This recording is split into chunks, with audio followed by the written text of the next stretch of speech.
Welcome everyone. I'm Rohan Jayaraj. I think you all know me by now.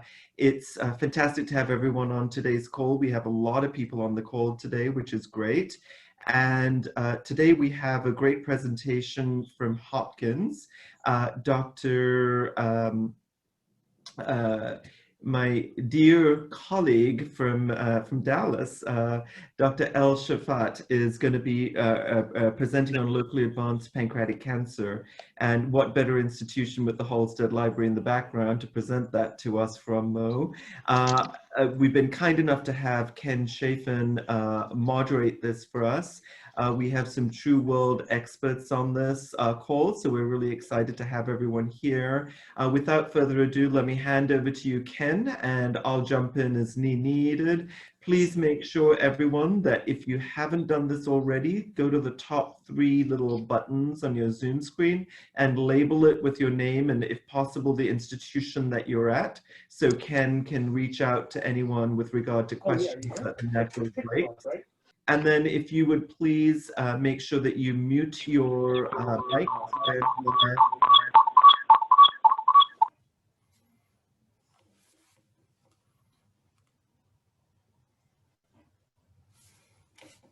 Rohan, did we lose you? Yes. Sorry. Yes. Yeah. No. Jill muted everyone. So so we'll go from there. If you could just make sure that we mute in between, but jump on and ask some questions or type them in the chat below, and I'll try to make sure that we get to them. Thank you, everyone. Ken, over to you. Thank you, Rohan. Welcome, everyone. It's an honor to be moderating this for our first time for our relatively new fellowship at University Hospitals. And without further ado, I think the 3 articles that were sent out cover a very interesting topic, being a gray hair for multiple decades and where we've evolved in terms of surgical techniques along with the other advancements. So if Mo from Johns Hopkins would start us off, we'll continue the discussion. And welcome, everyone. Absolutely. Well, first I'd like to thank the AHPBA for the opportunity to present. Thank you, Dr. Chavin, Dr. Jayaraj for the introduction, moderating this talk. So today I'm going to talk about locally advanced pancreatic cancer with specific focus on the management and operative techniques. I don't have any financial disclosures, and the outline of the talk, we're going to start with a brief overview of the locally advanced pancreatic cancer. Then we're going to go through some clinical case scenarios with emphasis on some of the operative technique and pearls. We're going to go through the management algorithm for the locally advanced pancreatic cancer. And then again, do an overview of the surgical techniques and the outcomes of vascular resection and pancreatectomy. Now, for stage 3 pancreatic cancer, which is include both borderline resectable pancreatic cancer and locally advanced pancreatic cancer, we know in general that pancreas cancer has a very poor prognosis, and the 5-year survival has slightly increased over the past decade from the historic number of 5%, and now we've been seeing 8 to 10% overall survival for all comers. Overall, 20% of patients present to us resectable, while 30% they present as locally advanced pancreatic cancer, and 50% are metastatic at diagnosis. We know from multiple series that complete resection is associated with a chance for cure with a 5-year survival of about 39%. And complete resection is essential for long-term survival, although it's alone is not enough.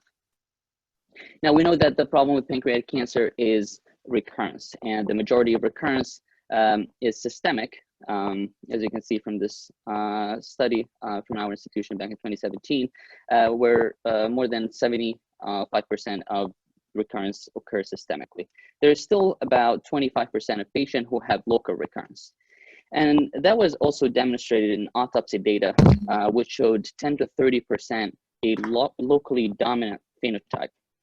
These are the patients who have locally confined disease, which is kind of another way of looking at locally advanced disease.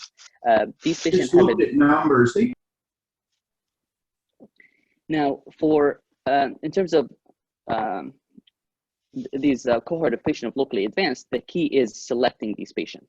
And having systemic control is mandatory in this case. So before we attend to the local battle, we have to make sure that we have systemic control. The most important aspect of this approach is that biology is more important than anatomy, meaning even though you can resect the tumor, it doesn't mean that you are going to resect the tumor, because you have to prove that this tumor has a favorable biology.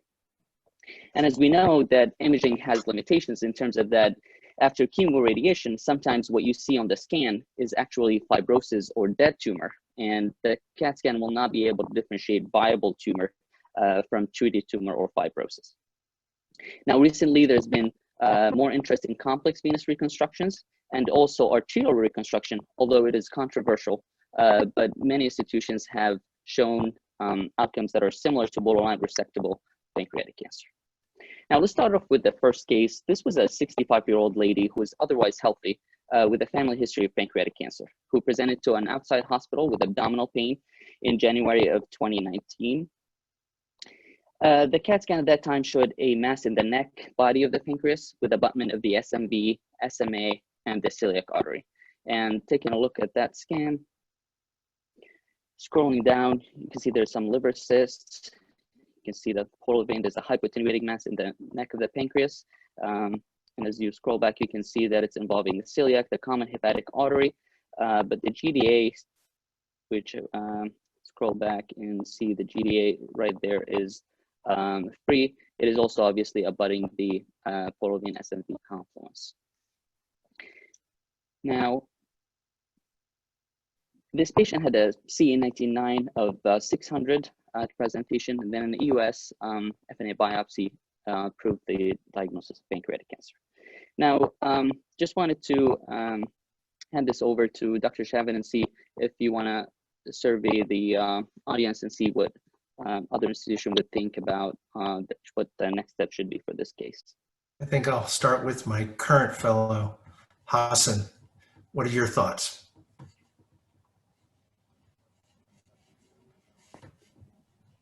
I'm sorry, I missed that. I was texting you. You're the past fellow. I was trying Hassan, but Hassan, please. Yes, for this will be definitely a neoadjuvant treatment with full cycle and then reassess with imaging again. Any other takers? Anyone want to just operate? Hassan, the other, my graduate.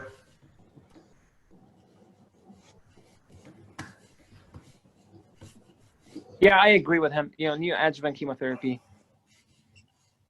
Mo, you want to continue then? All right.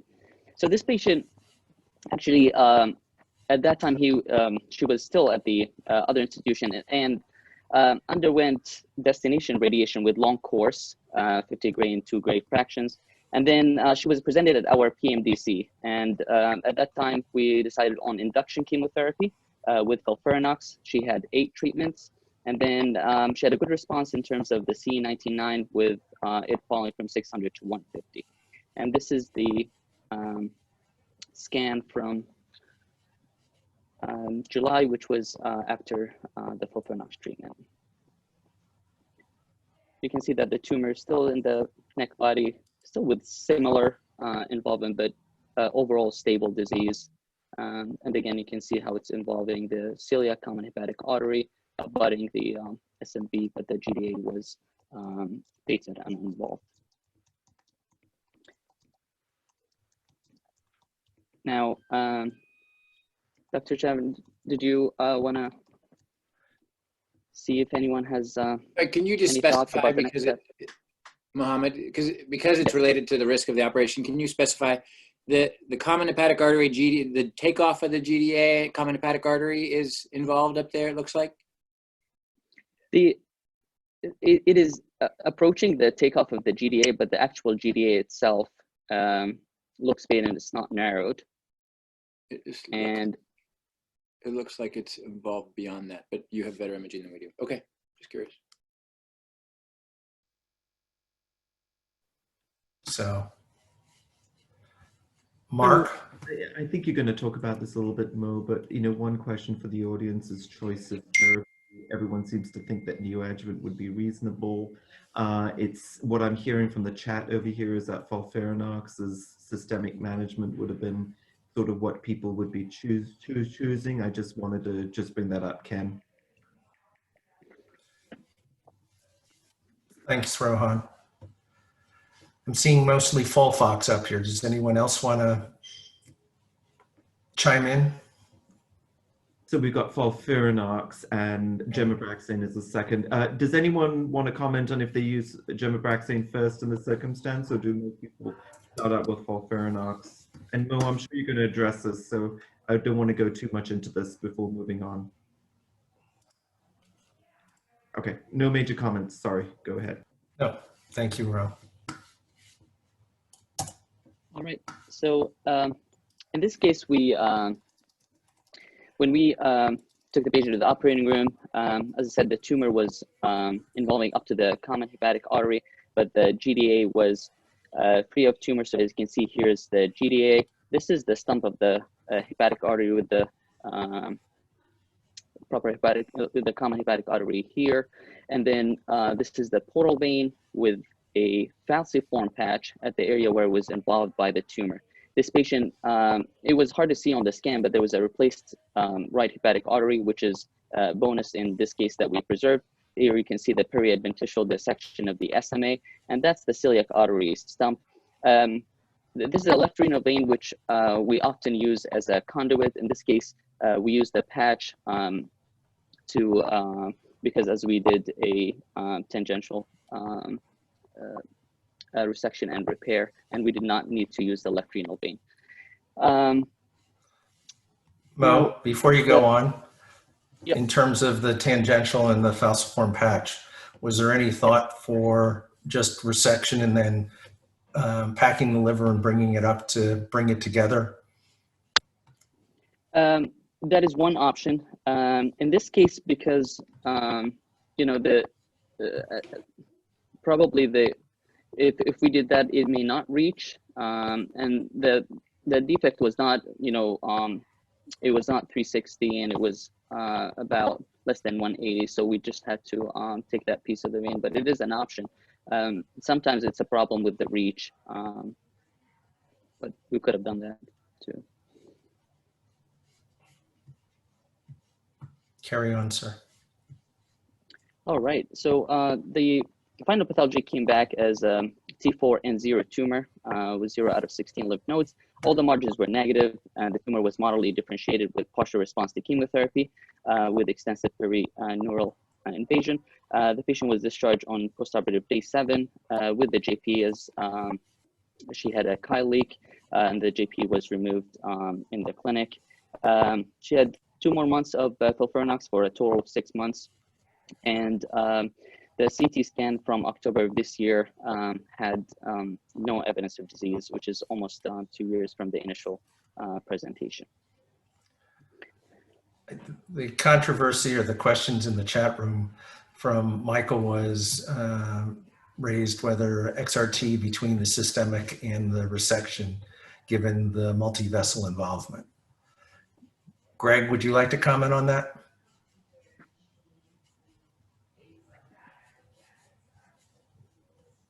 Who are you reaching out to, Ken? Sorry. Greg Padmore? Yes. Well, So, it is definitely would be an option in between the treatment, adding radiation therapy as well before the resection. And some centers use both the chemo and the radiation therapy in the neoadjuvant setting.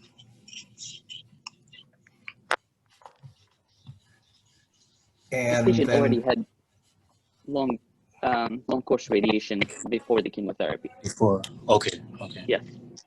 then the question, and one other question that was raised by the audience, Mo, is if you can go back to the operative picture, the reason behind the decompression of the splenic vein to the renal vein. What was the rationale for that? Actually, in this case, we did not. As you can see, the IMV was preserved. It is an option to do a splenorenal shunt to avoid a left-sided portal hypertension, which can lead to variceal bleeding and gastric varices. But in this case, as you can see, the IMV is preserved. We only dug the left renal vein just in case we needed it as a conduit for an interposition. But again, with that defect, we did not have to do a full resection with an interposition. We just did a patch. It's So more there's the picture looks like. Let's A comment on splenic vein reconstruction. It's not really necessary. William, you cut out. Yeah, I got muted by the host. So I don't really think splenic vein reconstruction is necessary. We've done a lot of patients here where we've taken the splenic vein and reconstructed the portal vein and done post-op mapping of their venous return. And it's very unusual to get any varices or variceal bleeding. It's not necessary to reconstruct a ligated splenic vein. And I know at Hopkins, where this is coming from, that the Andy Cameron agrees with me, and we wrote an editorial together on it.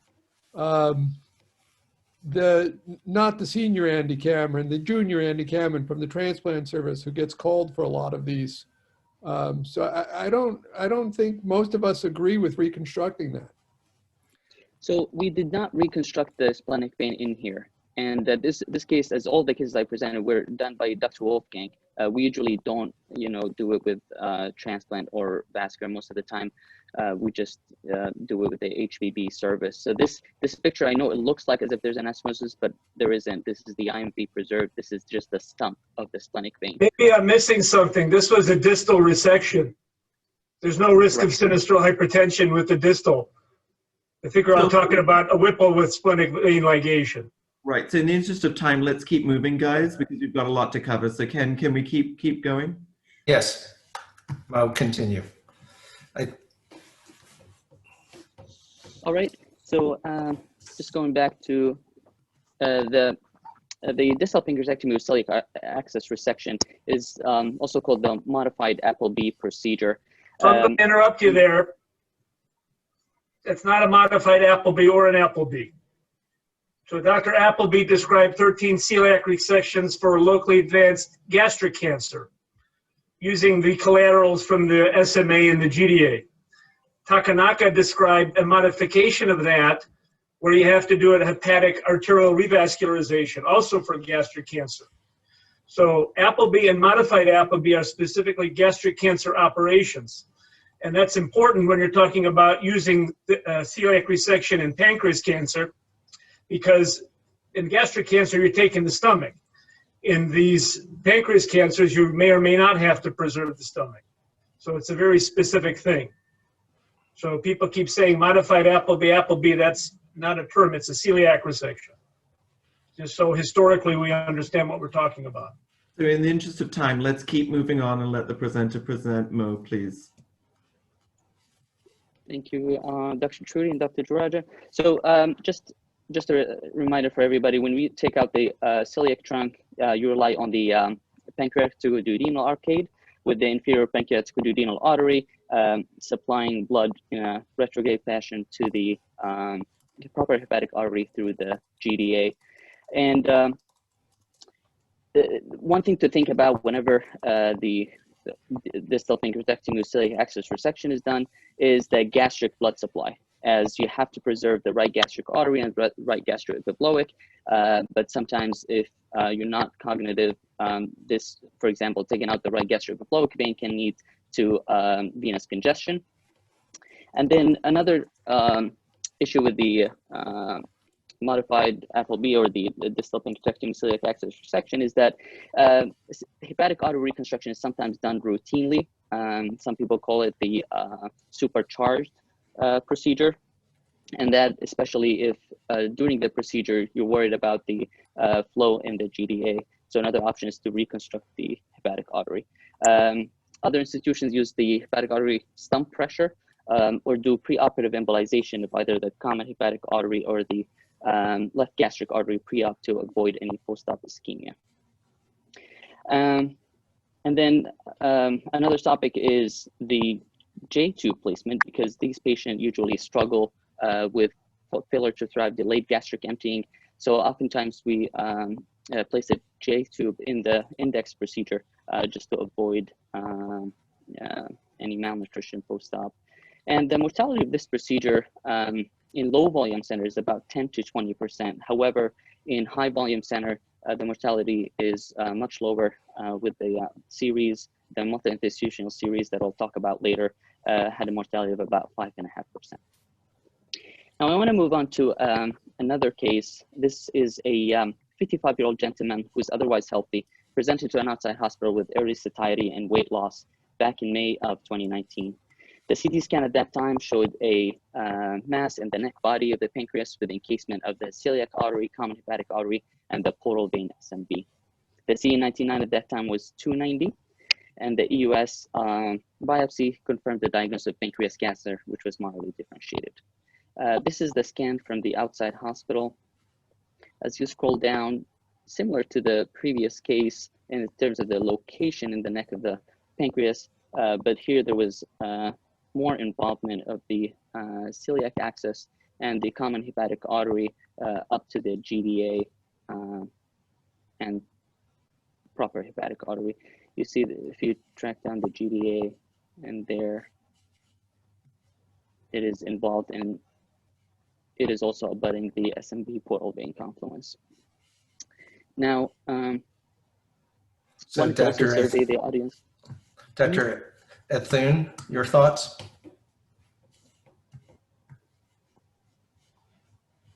Yeah, so this is also locally advanced, so I would pre-treat with chemotherapy, FOLFIRINOX.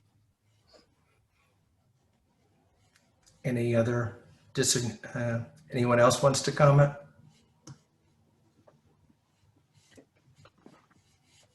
All right, Mo, for time, why don't we continue? All right, so in this case, the patient underwent FOLFIRINOX for 12 treatments, and then followed by radiation with concurrent gemcitabine at the outside hospital. And the CA19-9 has had a nice response, going down to 37. The follow-up CT scan from January showed stable disease. This was the scan at our institution. You can see the structures more clearly here, and you can see the involvement of the GDA there. And then there was narrowing of the portal vein SMB confluence. Can we address, I mean, obviously we tend to focus on technical points as surgeons, but can we address a couple of things, which is the duration of neoadjuvant therapy? And Mo can answer, and then perhaps somebody like Dr. Trudy can help give us some insight. And also the question of CA19-9 targets. If your CA19-9 starts at 4,000, how long do you treat? What number do you want to get to before you decide that this is the right time, when we have so many patients with stable disease on imaging? So most institutions, including ours, would do 4 to 6 months. Obviously, if in the follow-up CT scan in 2 months, there's poor response or there's progression of disease, you would switch the chemotherapy. And then for the CA19-9, usually we'd want it more than 50% drop or normalization, which is ideal. Dr. Trudy? I think the duration of chemotherapy, number of cycles, is arbitrary. It's not, obviously it's been increasing over time, but the key thing is you have to have a maximal response. And what are your targets? You're not going to see much of a CT radiologic response, tumors that encase arterial structures don't recede. It just doesn't happen. So you have to rely on other things, biochemical response, CA19-9, as we talked about. My personal goal, I want to see that CA19-9 normalized, specifically with chemotherapy. So I could care less what happens after radiation, because that's relatively meaningless. It's the effect of systemic therapy. If we're not seeing those results with first line, then we switch to second line to see if we can achieve those metrics.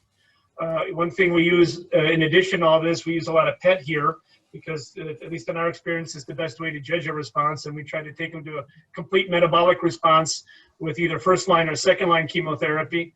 because those are the patients, if we can achieve a complete metabolic response, at least 80% of those have major path responses finally on final path. So some patients can achieve that in 4 months, some patients need 12 months. So it's variable. Thank you. Mo, you want to continue?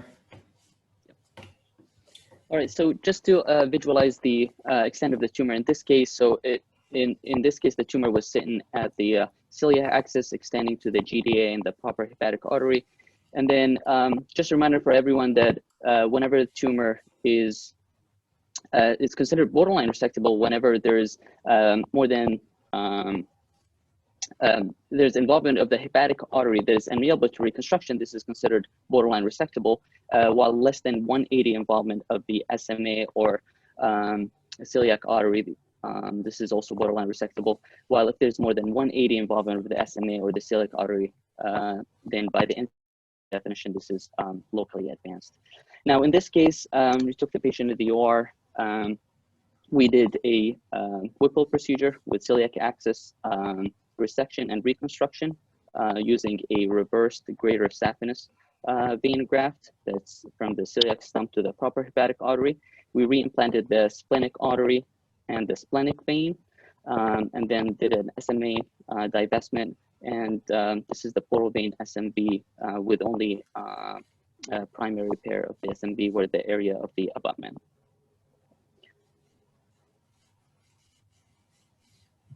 The final pathology came back as T3N1, 4 centimeter tumor, moderately differentiated with margin negative resection. The patient went home on post-op day 1, who also had a chi leak with the JP removed in the clinic. The follow-up with a local oncologist, he was switched to Jim Abraxane, given that he still had a node-positive disease and poor response to the chemotherapy given the node-positive disease.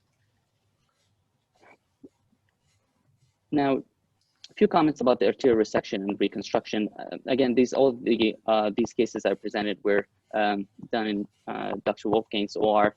These are another examples of the hepatic artery reconstruction. This is again, a saphenous graft from the celiac artery to the bifurcation of the hepatic artery. And then this is a graft, another hepatic artery reconstruction using a cryopreserved vein. So a cadaveric vein. You can see this is the SMB portal confluence with the SMA divestment there. With pancreas cancer, we have to always remember that sometimes these tumors spread through or along the perineural plexus without actually invading the adventitia of the artery, which brings up the principle of arterial divestment or the periadventitial dissection. Arterial resection in general are done less routinely and are more controversial, but the outcomes improved recently. There's a clear trend towards decreased, but still a persistent morbidity and mortality in different series. Recently, arterial resection had comparable oncologic outcomes to non-arterial resection, and in another series from our institution, we had no increased morbidity and decreased local recurrence with a 97 patency of arterial resection. And another reminder is that total pancreatectomy is often done with arterial resection because you really don't want to have a pancreatic leak with all of this arterial resection and divestment, which can predispose for arterial bleeding. Now, the last case I wanted to present, unless there's any questions from the audience. I'll ask you one, Mo. Just in terms of all this, you do this as a multidisciplinary team. How do you handle those bifurcated grafts and all? Do you keep them heparinized? What do you do to maintain that 97% patency? So yes, we do heparinize. There's no standardized protocol for venous or arterial reconstruction. As a matter of fact, if you look at the literature, it's all over the place. The practice differs. In general, for a high-risk anastomosis or hepatic artery reconstruction, we would heparinize. For venous and arterial reconstruction, we would do aspirin. So the night of surgery or first day, we do rectal and then switch to PO once diet is tolerated. Ro? No, as we move ahead, I just want to make sure, so let's go through this case, but let's make sure that we get to the data portion because I do want to make sure that we're talking about the oncologic issues. Absolutely. So this case is a 54-year-old gentleman who presented to another hospital back in November of 2018 with abdominal pain, nausea, and vomiting. Had workup that included EGD, which showed a duodenal mass, and the biopsy was non-diagnostic at that time. Then underwent a CT scan, which showed an uncinate mass that's invading the duodenum with SMV encasement and occlusion with collaterals. And then EUS-FNA biopsy showed pancreas cancer, and a duodenal stent was placed as this mass was obstructing the duodenum. Going through the scan, these are just cyst and hemangioma in the liver and the caudate. Scroll down, you can see that the portal vein SMV here, it's patent, but then it's a very low uncinate tumor that's invading the duodenum there and involving the first order tributaries of the SMV. Now, just time out. This patient underwent FOLFIRINOX for 6 cycles and then long course radiation between April and May of 2019. Now on the follow-up scan, you can still see that the SMV is down. You can see that we have the ileal branch and jejunal branch that end there. This is a 3D reconstruction. And same here on the coronals of the CAT scan. You can see the ileal branch and then jejunal branch there. This is a 3D reconstruction of not the same case, but a similar case where you can see that this is a low-lying tumor involving the first order branches of this ileal branch, and these are jejunal. This is just a demonstration from a paper of Dr. Wolfgang where the tumor involving the first order kinetic, just to visualize the problem with these kind of tumors.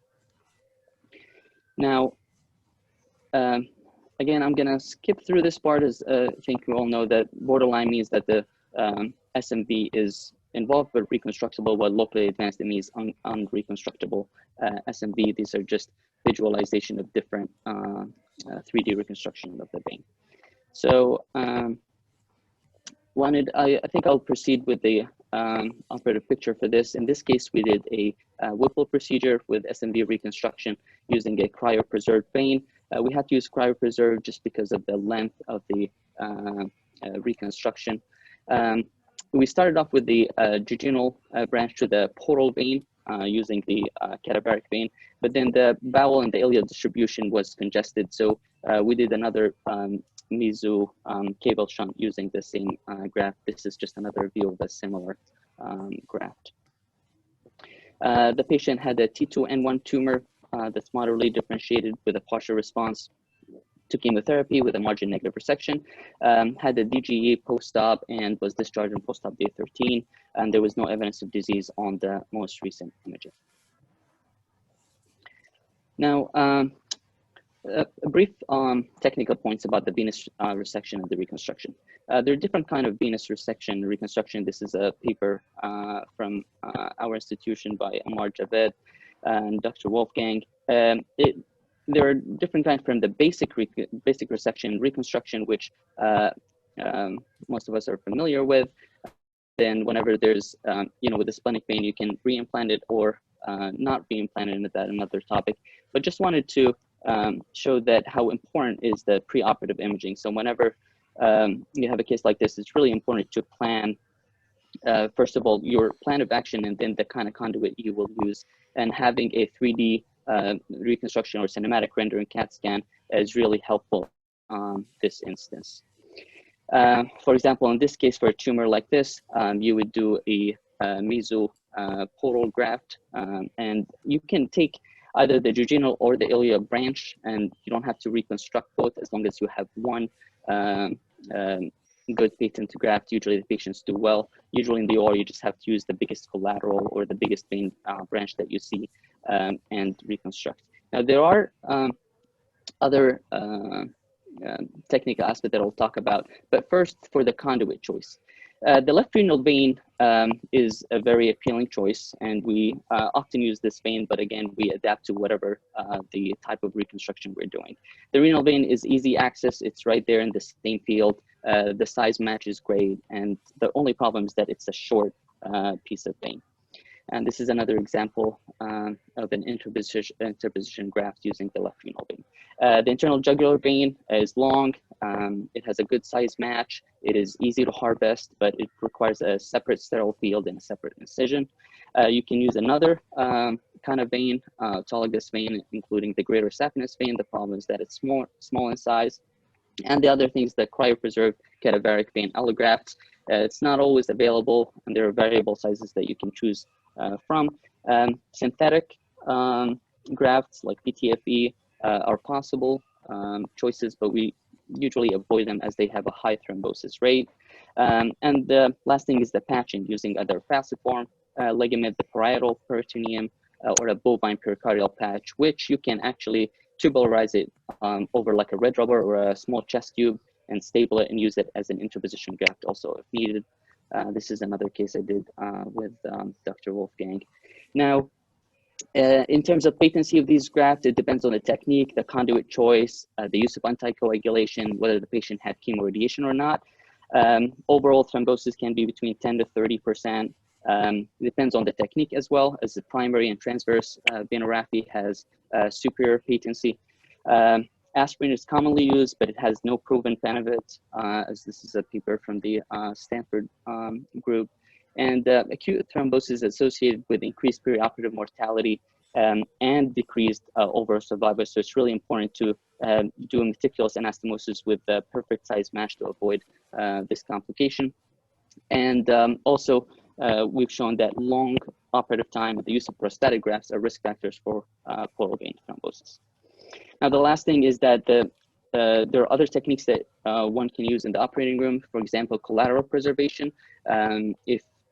When doing a Whipple procedure, if you preserve the left-sided collaterals, as you can see in this picture, this is a post-operative picture. You can see that this is the coronary vein that is preserved. And in this case, the SMV was not reconstructed and the patient did well post-op.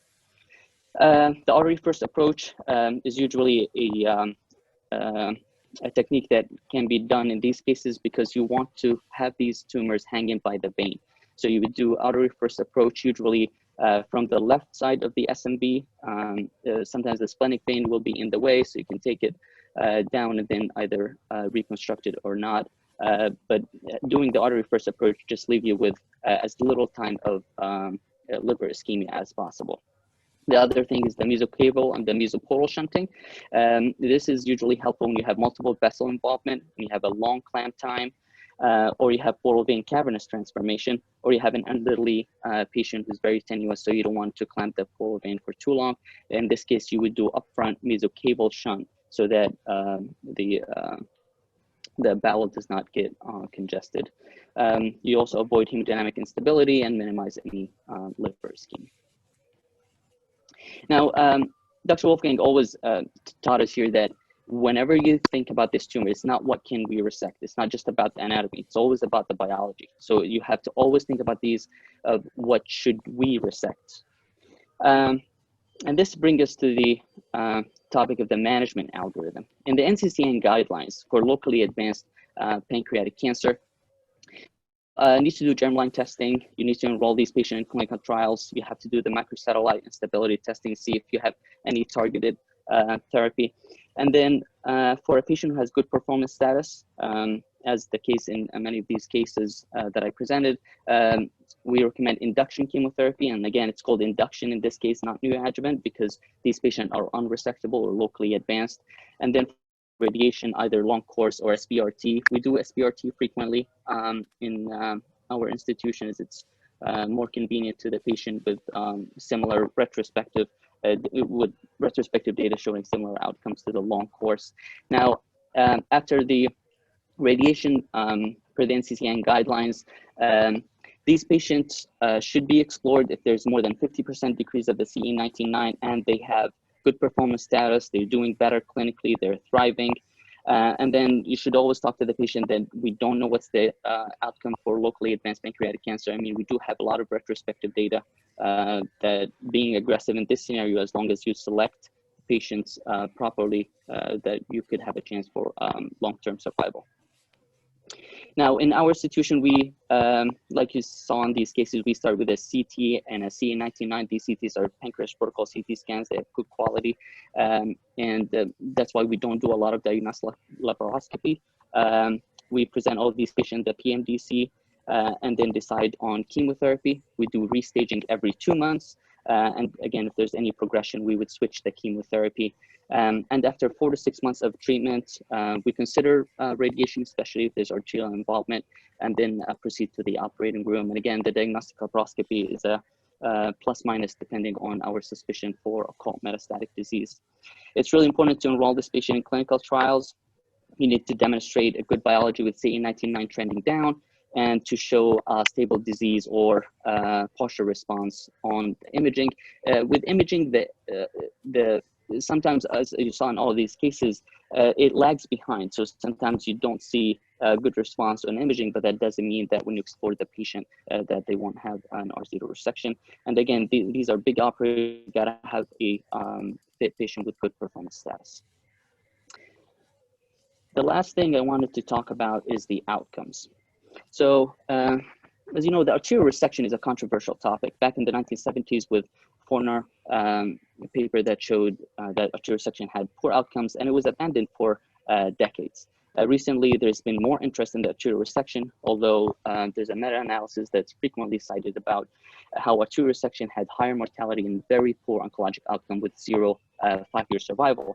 However, in this meta-analysis, it's hard to tell whether these arterial resections were planned or inadvertent events, because the latter has really worse prognosis and should be avoided. Now, recently, with the improved anesthesia, high volume pancreas centers, and good IR, there has been improved outcomes with arterial resection. And in our data for borderline resective and locally advanced, and those who had neoadjuvant or upfront chemotherapy with or without radiation and surgery, and ended up having path complete response, they had a median survival of more than 60 months.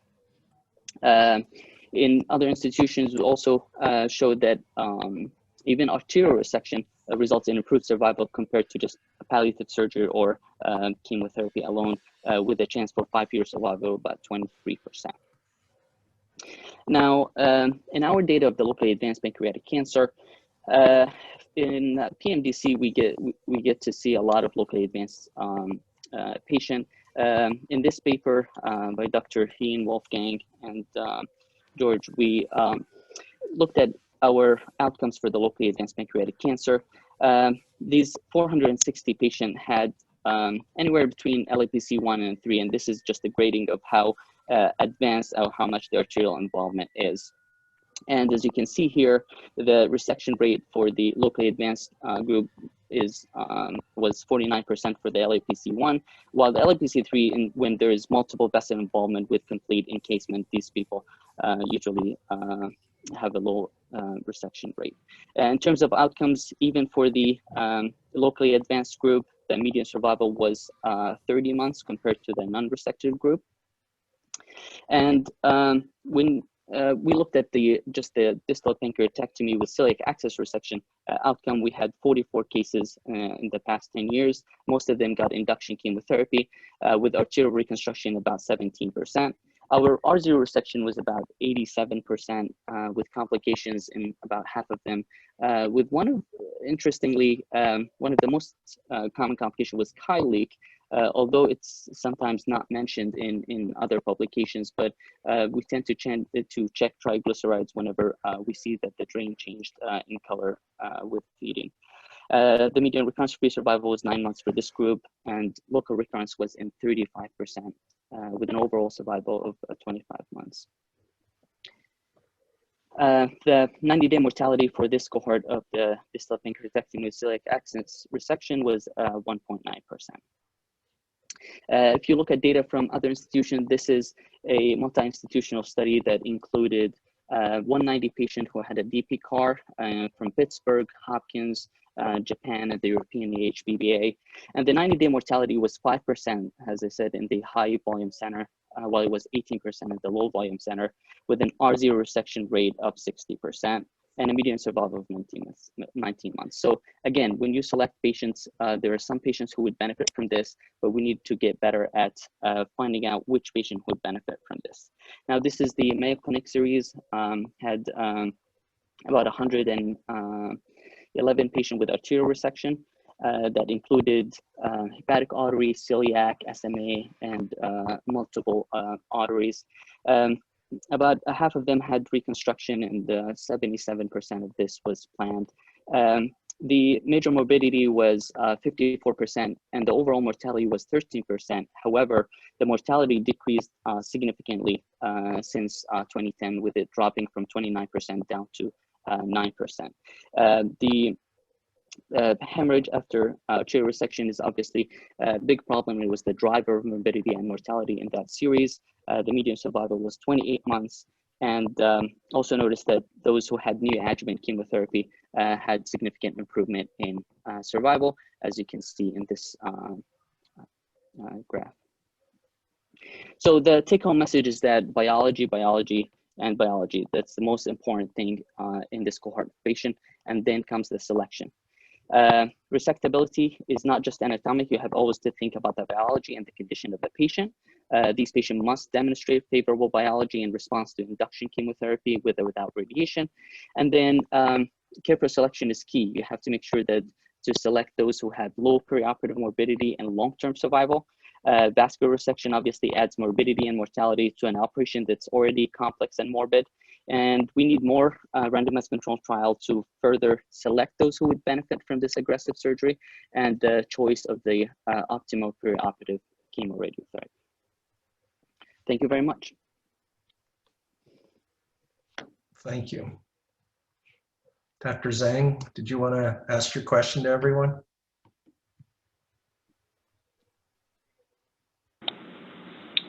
I think you're talking to me. Hey, it's Qingwei Zhang from MD Anderson. I think the one data point, there are a lot, that was a very good presentation. I think all of us do these really big cases here and there, but I think tumor biology is the thing to really watch out for. And I think the 50% decrease in CA19-9 is a very arbitrary number. I'm not sure where it came from in the NCCN. I think CA19-9 normalization is really the gold standard for finding the people who will live a median a year longer than those who don't normalize. Now, I'm not saying that as a veto for those who don't normalize, but if you think about it like a sliding scale, the bigger the operation you do, the more you really want that patient to have a normalized CA19-9, because a 9 months recurrence-free survival is really not very good, considering the huge risk the patient undertook to get that 9 months of recurrence-free survival.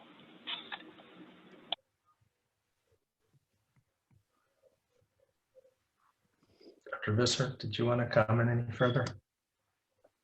Brendan? No, I think that, Mohammad, this was awesome. I did have, and I think it was really great that you came home with a lot of data about survival and about patient selection. I had a couple of questions for technical things that people, and then I wanted to maybe touch on a controversial topic that separately.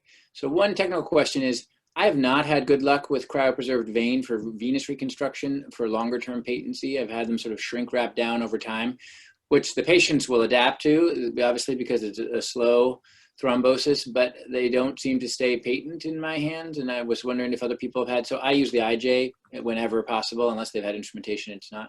So I was curious if other people have had really good long-term patency with cryopreserved vein grafts. So that was my technical question I had for the group. And then I wanted to touch base about IRE, which just popped it in the chat box. You know, obviously there's some centers on this call that are doing IRE as augmentation, margin augmentation in this group of patients. I think you guys have a generator at Hopkins and maybe using it for some patients. And so I wanted to throw that out there, see what Mo was learning at Hopkins, and then have other people on the call who have some expertise with IRE weigh in. It's controversial, but I think it's something that we have to be touching on in this group because obviously its use is growing. Brendan, can we go to Patrick Salibi at Carolinas and see what his thoughts are? He did pop up with some data from there. Patrick, on IRE?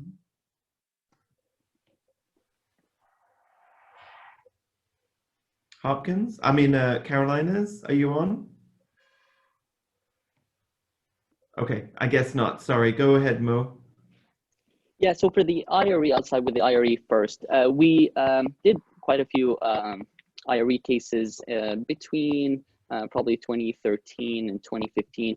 However, we did have some unfortunate complications, and that's why we kind of now shy away from IRE.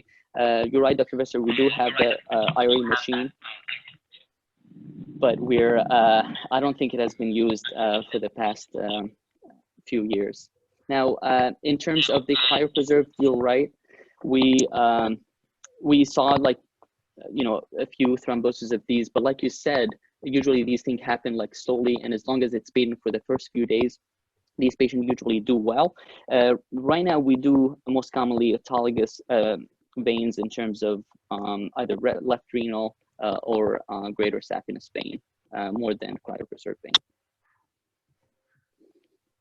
Was there somebody from Carolinas that was commenting 704 number? Yeah, if yes. Yeah, I'm here, Dr. Shire. Sorry, we're having some technical difficulties. I'm somewhat inept with the computer stuff, but can you all hear me now? We can, Patrick. We can. Yeah, so our IRE experience here, we're still looking at you guys pointed out, there's obviously a difference between in situ versus margin enhancement, and what we are also looking at defining would be IRE-assisted resection. The in situ IRE data that we have thus far, which is our longest experience with it, because that was what we were doing early on, would suggest, as Rob Martin's group did in Louisville, that it's about a 28 to 30 month survival with standard of care chemotherapy given preoperatively and then postoperatively as well. We are currently working on our follow-up for our IRE-assisted resection as well as IRE-enhanced resections. So the difference in the definition there would be that using IRE to enhance a margin where you're concerned about less than 1 millimeter margins on arterial surfaces versus having greater than 180 involvement of the artery and using IRE in order to perform resection along that margin and assist getting the tumor off. So we're currently analyzing that data. We don't have the results back in regards to the survival on that. Some of the preliminary data shows some equivocal, similar to the arterial resection, as you mentioned. It looks like there's some equivocal survival outcomes in regards to, in the range of 20 to 24 months. But we hopefully by the end of this year, we'll have some better data to present at some future conferences. We are also recently now involved with the DIRECT study that's being hosted by AngioDynamics. So I would say within the next 5 years, we should have some answers in regards to whether or not IRE is going to become part of the algorithm, either from an in situ standpoint or a margin enhancement surgical resection assisted standpoint. But I think the debate is still out. And then in regards to Dr. Visser's point, we do use cryovein graft here when we're doing portal vein resections. We seem to have reasonable patency rates. The reason they switched over to that is our availability here for cryovein graft is very good because they have a very robust vascular program. And so in a pinch, we are it's very easy for us to get some cryovein. It's not an issue at all. And we found similar patency rates. And just as Mo presented, our data here would suggest that there really is no difference in patency regardless of anticoagulation postoperatively. But we do tend to anticoagulate with antiplatelet therapy or in what we would consider to be high risk anastomoses with systemic anticoagulation in the form of a heparin drip post-op transitioned over to oral anticoagulation prior to discharge. So, Ken, sorry, if I just could ask a question for Ching-Wei again. So, whenever you hear Gauri Bhattacharya talking about preoperative chemotherapy and radiation therapy, she says that the reason that we do this is, now we know, obviously for systemic control and to figure out the good or bad actors, but also to sterilize the margin. Ching-Wei, can you comment on that? Because, we're kind of hoping that this margin is sterilized, right, with chemotherapy. What are your thoughts?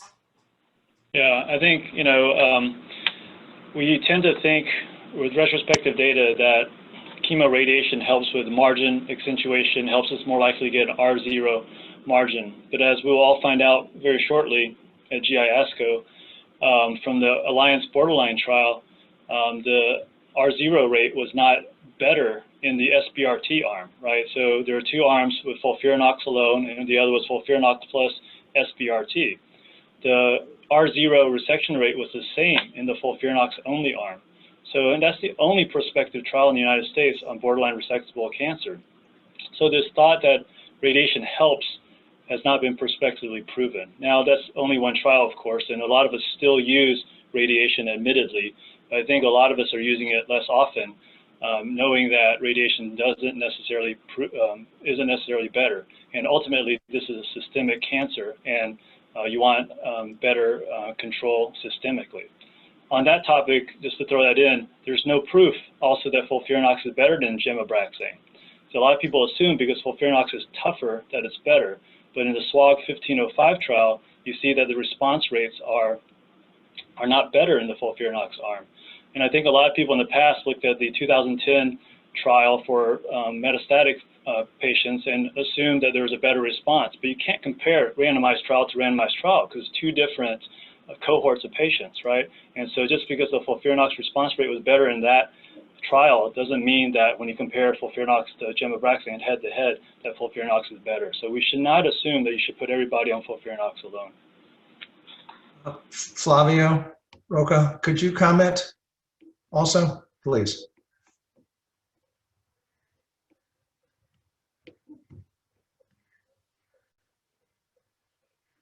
Flavio, we can't hear you. You're commenting away, but we'd like to hear you.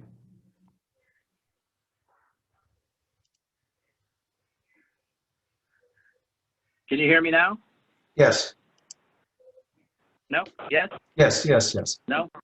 Oh, No, perfect. yes. Yeah. No, I'm just commenting here because a couple things. The issue with, I completely agree with Chinwei. You know, there's been a love affair with FOLFIRINOX, and we actually can't translate response rate in metastatic disease patients with micrometastatic disease in the adjuvant or perioperative setting. So that's one thing. The second thing is the radiation question is also one that I think we're moving away from, as we'll find out not only from the Alliance trial, but even RTO-GO848, we still don't have the results, and it may not pan out in the end. So I think we have to be very careful when we just apply things because we think it's going to be the right thing. So I think, you know, and again, I have to applaud the Hopkins group with their, you know, surgical expertise. But I do worry about these other centers that are having 18% mortality. I mean, that's just not acceptable. We should not be sending patients to those kind of experiences. So I think selection is key. Thank you. I just wanted to make a comment on Jinhee's comment, and we'll wrap up in just a second. Jinhee, I think you bring up a great point. I mean, honestly, if you look at the data from Europe, right, margin positivity rate is really dependent on the pathologist, and we've actually published on this too. And if you look at the data from Europe, right, the higher your the higher your R1 rate, the better the survival, right? Because it really is your true R naughts that are being called R naughts. Do you want to just take us out with the final comment on that, Jinhee?